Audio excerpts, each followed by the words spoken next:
नमस्कार दोस्तों। देखिए, अभी योगा की वैकेंसी आई है हरियाणा में। और योगा की कोच की वैकेंसी हैं जो 22 वैकेंसी हैं। हर डिस्ट्रिक्ट में एक योगा कोच लगना है। उनकी वैकेंसी जो आई हैं, उनकी डिटेल कैसे, क्या वैकेंसी हैं, क्या उनके लिए क्वालिफ़िकेशन है, क्या प्रोसीजर है अप्लाई करने का, वो सारा कुछ मैं आज को आप लोगों को बताने वाला हूँ। तो चलिए स्टार्ट करते हैं, देखते हैं। पहले तो उनका नोटिफिकेशन चेक करते हैं। नोटिफिकेशन से ही हम पता कर पाएंगे।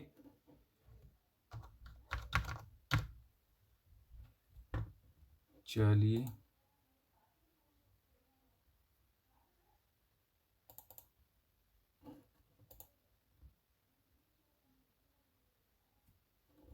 ये देखिए दोस्तों, यहाँ पे आप लोग देख पा रहे हैं 22 post for Ayush yoga coach. Ayush yoga coach की 22 पोस्ट हैं, 1 for each district. Her district के लिए एक, जिसमें से journal 8, SC 3, BCA 2, BCB 2, EWS 2, ESM journal 2, ESM SC 1 और ESM BCA 1, ESP जर्नल 1। ये इस प्रकार से डिस्ट्रीब्यूट किया गया है इनको कैटेगरी वाइज पोस्ट को। इसके लिए क्वालिफिकेशन क्राइटेरिया क्या रखा है इन्होंने? इन्होंने बोला है कि ग्रेजुएट डिग्री होनी चाहिए योगा से, किसी भी यूनिवर्सिटी से जो UGC से अप्रूव्ड हो। और उसके साथ साथ हमें लेवल 2 का स्किल सर्टिफिकेट चाहिए। वो आप QCI से भी ले सकते हैं, योगा सर्टिफिकेशन बोर्ड से भी ले सकते हैं, या फिर Shri Vishwakarma skill university of Haryana, यहाँ से भी आप तीनों जगह से कोई भी या तो QCI से या फिर योगा सर्टिफिकेट बोर्ड से या फिर इन तीनों में से किसी से भी आपने लेवल 2 का स्किल सर्टिफिकेट कोर्स कर रखा है, योगा का सर्टिफिकेट ले रखा है, वो होना चाहिए। तीनों में से किसी का भी चल जाएगा। उसके अलावा आपके पास अगर ये नहीं है तो आपको 200 घंटे का सर्टिफिकेट फॉर नेशनल इंस्टीट्यूट, जो क्या है कि कई हरिद्वार वगैरह में देखा है कि वहाँ पे 200 घंटे का, 50 घंटे का और कोई 400 घंटे का, इस प्रकार से चलता रहता है उनका कोर्स, सर्टिफिकेट चलते रहते हैं।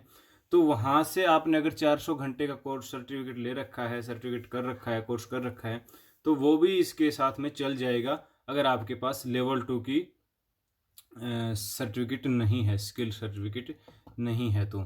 ठीक है, जो प्रोफाइल में आप देख सकते हैं कि वहाँ पे आपको करना क्या रहेगा कि भाई टीचिंग योगा, योगा कराना है आपको, प्रोवाइड ट्रेनिंग टू योगा।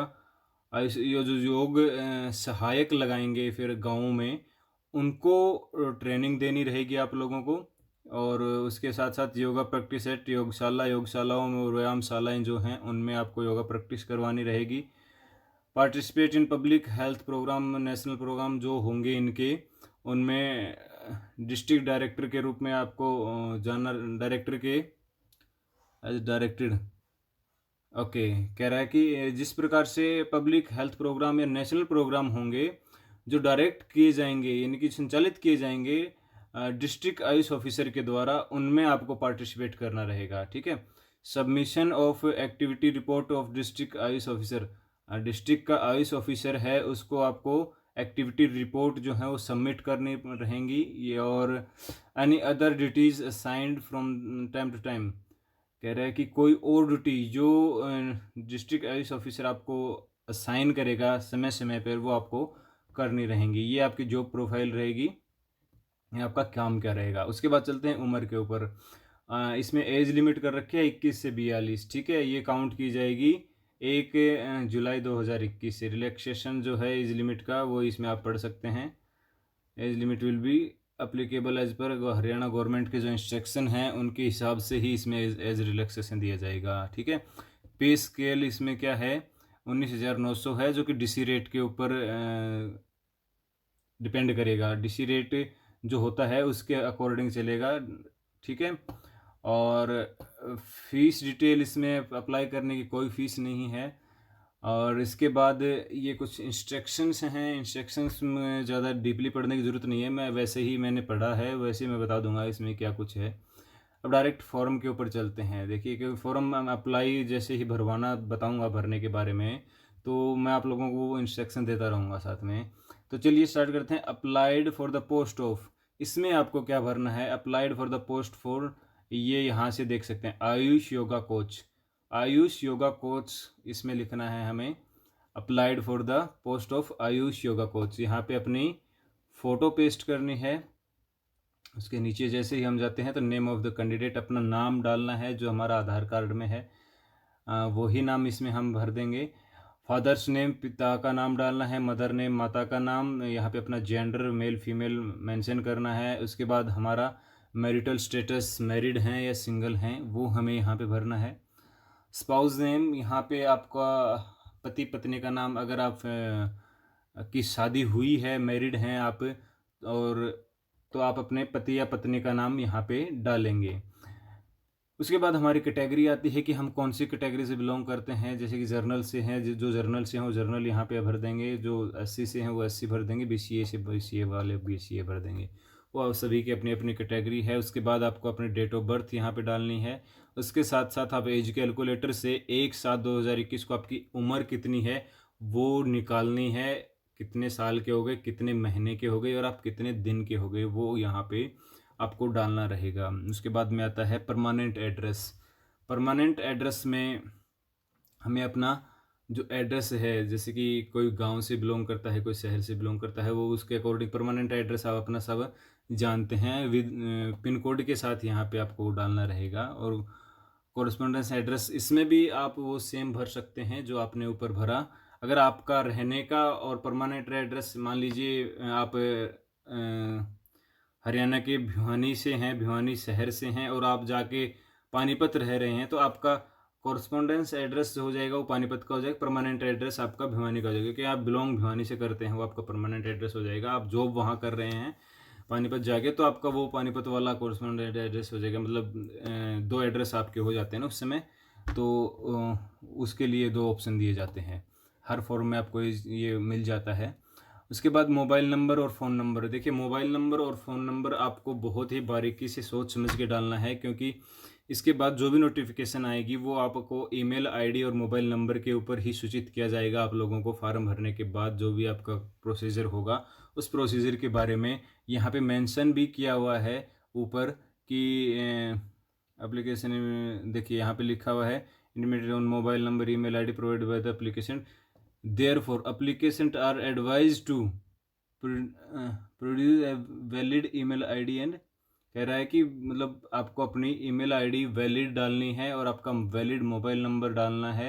ऐसा ना हो कि आप गलत भर दो। उसके बाद यहाँ पे ऊपर लिखा भी हुआ है कि मैंने एक जगह पढ़ा था कि अगर आपने फॉर्म अप्लाई कर दिया उसके बाद में आप कोई करेक्शन नहीं कर सकते, तो इसका आप ध्यान रखिएगा। करेक्शन का ऑप्शन आपके पास नहीं है, तो मोबाइल नंबर वगैरह अपनी ध्यान से भरिएगा। उसके बाद हमारी एजुकेशनल क्वालिफ़िकेशन के लिए ये बोलता है। एजुकेशनल क्वालिफ़िकेशन में हम जैसे कि 10th से बोर्ड कौन सा था, किस ईयर में हमने पास की, मैक्सिमम मार्क कितने थे, उसमें से हमने कितने अटैम्प्ट किए, उसके बाद में मतलब कितने हमने नंबर लिए, उसके बाद में परसेंटेज मार्क्स कितने थे हमारे, उसके बाद कौन सी डिवीज़न हमारी थी, और यहाँ पे सब्जेक्ट डालना है कि कौन से सब्जेक्ट 10th में थे। उसके बाद +2 की डिटेल डालनी है। अगर आपने योगा से ग्रेजुएशन किया है वो डिटेल डालनी है। अगर आपने योगा से पीजी डिप्लोमा किया है उसकी डिटेल डालनी है।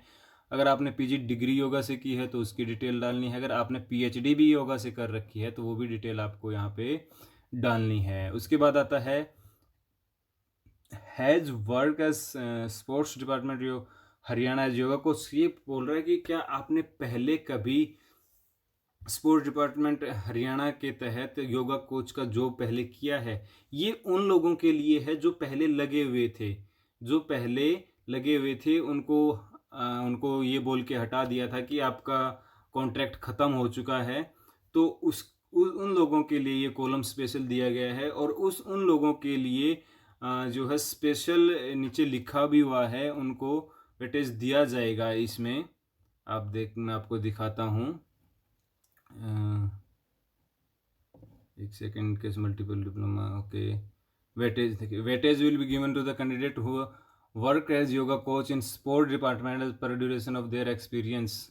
जो आपका अनुभव रहा, कितने साल का आपका एक्सपीरियंस रहा है, उसके हिसाब से ही आपको वेटेज दिया जाएगा। यहाँ पे experience certificate issue by the concern district sport वो आपको जो सर्टिफिकेट है एक्सपीरियंस की वो आपको लेके आनी रहेगी।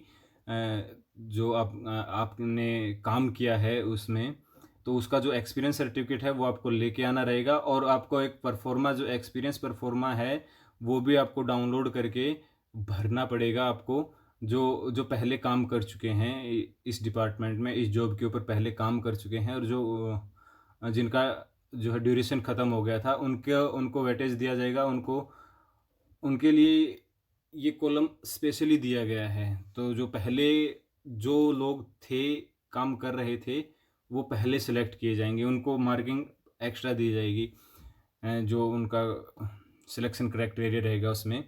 तो ओके, उसके बाद देखिए इफ़ यू यश, अगर आपने काम किया है तो आप यहाँ पे देखिए आपने काम किया है तो आप यहाँ पे यश भरेंगे। उसके बाद अगर यश भरते हैं तो आपने कब से कब तक इसमें काम किया वो डिटेल आप डालिएगा, और इससे आपको एक्सपीरियंस का वो मिल जाएगा। ठीक है, वेटेज मिल जाएगा। डिटेल ऑफ डॉक्यूमेंट अटैच, आप फॉर्म के साथ साथ साथ कौन कौन सी डॉक्यूमेंट अटैच कर रहे हैं वो इसमें लिखिएगा। जैसे ही आपने अपने ऊपर भरा, भी 10th का भी आपने भरा, 12th का भी भरा, ग्रेजुएशन भी भर दिया, पीजी डिप्लोमा, जो यहाँ पे आपने भरा है, जो डिटेल आपने यहाँ पे डाला है, वो सारी डिटेल क्या है, उनकी जो कॉपी आप लगाएंगे, उन सभी की कॉपी लगानी है।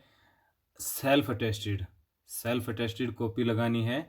और उनका ना यहाँ पे लिखना है 10th, आपने 10th की कॉपी लगाई 10th, 12th की लगाई 12th, जो डॉक्यूमेंट आप अटैच कर रहे हैं उन सभी का नाम यहाँ डालना है। ठीक है, उसके बाद डिक्लेरेशन करना है कि भाई मैंने जो स्टेटमेंट दी हैं वो सारी करेक्ट हैं, मैंने अपनी नॉलेज के हिसाब से बेस्ट है, मैंने इसमें कोई भी मतलब फॉल्स स्टेटमेंट नहीं की, सारी ट्रू हैं। ठीक है, ये सारी इसमें लिखी हुई हैं। उसके बाद में सिग्नेचर करना है आपको, डेट ऑफ प्लेस भरना है। ठीक है, ये आपका फॉर्म जो है कंप्लीट हो जाता है, भरा जाता है। उसके बाद ये कुछ जर्नल इंस्ट्रक्शंस हैं जो आप पढ़ सकते हैं। आप जो है वेबसाइट में आपको बताता हूँ, ayushharyana.gov.in requirement/en/requirement करके ये वेबसाइट है, आप इसको नोट डाउन कर सकते हैं। इस वेबसाइट पे जाके आप इस जो है नोटिफिकेशन को डाउनलोड करके ये इंस्ट्रक्शन पढ़ सकते हैं। जितनी मैंने पढ़ी हैं मैंने सारी पढ़ रखी हैं, तो मैं आपको औरली बता देता हूँ, आपको ज़रूरत भी नहीं पड़ेगी पढ़ने की। हाँ देखिए, अप्लाई विदाउट कह रहा है कि बिना वेट किए, बिना इंतज़ार किए आप सबमिट कर सकते हैं। इसमें आपको वेट नहीं करना है, विदाउट वेटिंग कर रहा है। प्लीज़ रीड द इंस्ट्रक्शन, आपने इंस्ट्रक्शन केयरफुली पढ़नी है। Should fill detail form soft copy. देखिए अब करना क्या है, ये फॉर्म आपने भर लिया, सारे डॉक्यूमेंट भी आपने अटैच कर लिए, सारे डॉक्यूमेंट्स अटैच किए, उनके ऊपर हमने सेल्फ अटेस्टेड किया। हाँ, डॉक्यूमेंट्स जो हमने वहाँ भरे उनके साथ साथ आप जैसे कि EWS से भर रहे हैं तो EWS की सर्टिफिकेट लगाइएगा। कैटेगरी जो भी आप डाल रहे हैं उस कैटेगरी की सर्टिफिकेट आप लगाइएगा, नहीं तो आपको उस कैटेगरी में माना नहीं जाएगा। ठीक है, उसके साथ साथ आपको हरियाणा डोमिसाइल आपको लगाना है। ठीक है, और एक्सपीरियंस आपके पास है तो आपको एक्सपीरियंस सर्टिफिकेट वहाँ पे साथ लगाना है। और जो भी आइडेंटिटी प्रूफ के बतौर आपको डॉक्यूमेंट्स जो भी हैं वो आपको यहाँ साथ में लगाने हैं। आप आधार कार्ड लगा देना एक साथ में। और फिर उनको क्या करना है, ये जो ईमेल आईडी है आयुष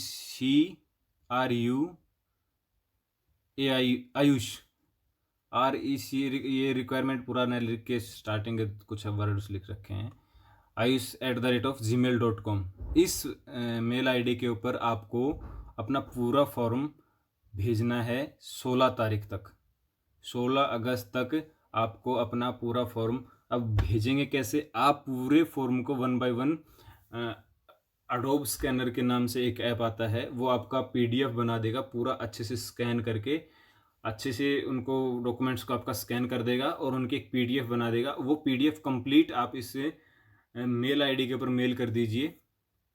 आपका मेल करने के बाद यहाँ पे ऊपर भी लिखा हुआ है कि 7 दिन में जो है 7 से 10 वर्किंग डेज़ के अंदर जो क्लोजिंग डेट रहेगी, जैसे 16 तारीख क्लोजिंग डेट है अप्लाई करने की, उसके 7 से 10 दिन के बाद में जो क्या है, ये क्या करेंगे, देखिए application form document will be within closing date of submission of application on the list.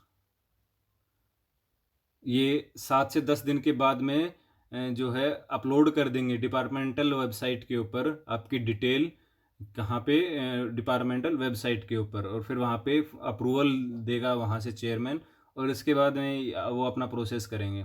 ठीक है, तो 7 से 10 दिन के बाद आपकी जो मेल है उसके ऊपर प्रतिक्रिया हो जाएगी, और उसके बाद आपको मेल आपने जो मेल आईडी डाली उसके ऊपर या मोबाइल नंबर के ऊपर आपको आपकी इन्फॉर्मेशन दी जाएगी कि क्या प्रोसेस चल रहा है। ठीक है, और इसके बाद में क्या, कहाँ पे थे हम, यहाँ थे, no request change, no request for change any particular on the application form shall be entered by department. ये वही है कि कोई चेंजेस नहीं किए जाएंगे आपके इस फॉर्म के अंदर उसके बाद। और सिलेक्शन जो है वो accordance with part 2 of outsourcing policies 6/4/2015 इसके अकॉर्डिंग किए जाएंगे, और सिलेक्शन जो आपका होगा वो, और candidate who do not fill for the qualification eligibility, जो फुलफिल नहीं करेंगे आप इनकी क्वालिफिकेशन को, उनको क्या किया जाएगा, रिजेक्ट कर दिया जाएगा, उनका जो फॉर्म रहेगा वो। द वेरिफिकेशन ओरिजिनल डॉक्यूमेंट, आपके ओरिजिनल डॉक्यूमेंट भी सिलेक्शन कमेटी के द्वारा बाद में वेरीफाई किए जाएंगे। Candidate are advise to fill their application form carefully, name, father name वगैरह, डिटेल वगैरह अपनी मैंने पहले ही बोल दिया कि ध्यान से भरनी है, सिग्नेचर वगैरह सब ध्यान से करना है। After final submission application form no change will be allowed, देखो यहाँ पे फिर से अच्छे से लिखा हुआ है कि आपको सबमिट करने के बाद में एप्लीकेशन फॉर्म के no changes will be allowed, कोई चेंज अलाउड नहीं होगा। अपना कैंडिडेट रिस्पॉन्सिबल मिस्टेक, कैंडिडेट खुद इस मिस्टेक के लिए रिस्पॉन्सिबल रहेगा। The application form of the download, ये आप एप्लीकेशन फॉर्म मैंने बताया कि इस वेबसाइट से जाके डाउनलोड कर सकते हैं। डिसीजन रहेगा कि कमेटी का रिजेक्ट करने का, वो सब उनके हाथ में होता है, वो छोड़ो इस बात को। Candidate apply for the post must ensure that they fulfil all the eligibility, कि उनको इंश्योर करना है कि क्या हम एलिजिबिलिटी को फुलफिल कर रहे हैं, कैंडिडेट को फॉर्म भरने से पहले अपना सुनिश्चित कर लें। If you verification stage from till appointment candidate not fulfill any of the eligibility or it is found that the information false or incorrect, candidate will be cancelled and he will also be liable for the criminal process। Okay, कह रहा है कि अगर ऐसा पाया जाता है selection के टाइम पे कि आप का जो फॉर्म है उसमें कमियां हैं, तो आपका फॉर्म कैंसिल कर दिया जाएगा। आप फुलफ़िल नहीं कर रहे हैं उनकी क्वालिफ़िकेशन को, तो आपका फॉर्म कैंसिल कर दिया जाएगा, और वो क्रिमिनल प्रोसीजर के थ्रू भी उनको गुजारा जा सकता है। This is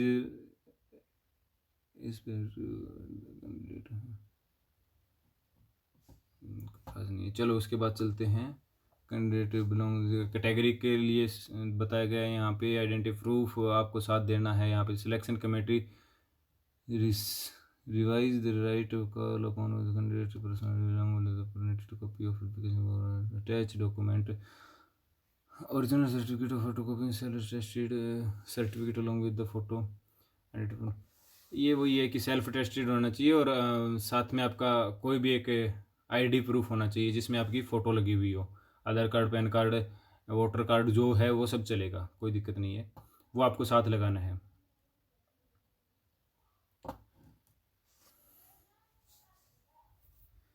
claim benefit relaxation initial,